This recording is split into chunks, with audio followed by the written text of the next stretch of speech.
حضور نے وقت وصال جو آخری بات کی تھی نا، ظاہری طور پر آخری بات جو حضور نے کی تھی،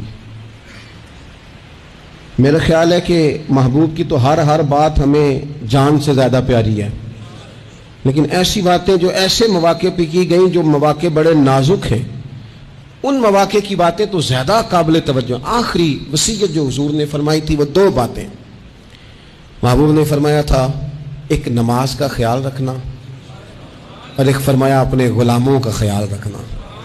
ان دونوں چیزوں کا خاص خیال رکھنا، درد سے کہتا ہوں امت نے دونوں پر ہی توجہ کم کر دی۔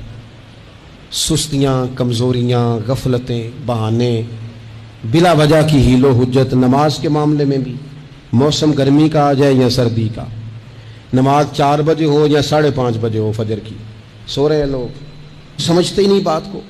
نہیں، وہ قوم اللہ تعالی ہمیں معاف کرے اور اس دن سے رب ہمیں بچائے کہ جب ساری رات گزر جائے اور نیند ہی نہ آئے، تو اس سے بہتر نہیں کہ ہم اپنی نیند اس حد تک کر لیں جس حد تک رب رسول نے حکم دیا ہے۔ فجر سے پہلے اٹھیں، نماز پر توجہ کریں۔ آخر کیا وجہ ہے؟ کون سی ایسی مشکل ہے؟ فجر میں آنکھ نہیں کھلتی، کیا معمہ ہے؟ کیا معاملہ ہے؟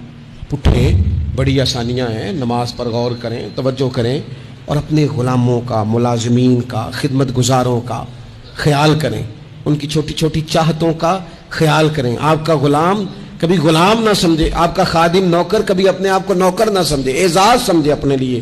وہ سمجھے کہ یہاں میرے لیے گنجائش ہے، یہاں میرے لیے۔ اب تو حال یہ ہو گیا ہے کہ غصہ کسی اور کا نکھر بیچارے ملازم پہ جاتا ہے، وہ اونچی جگہ پہ تو پانی چڑھ نہیں سکتا، لہٰذا ایک غریب آدمی ہاتھ آیا ہوا ہے تو سارا کچھ کرو۔ یہ ٹھیک نہیں ہے، یہ درست نہیں ہے۔ تو حضور نے ہمیں وہ اسوہ دیا ہے جو قابل عمل ہے، اس پر آسانی سے عمل کیا جا سکتا ہے۔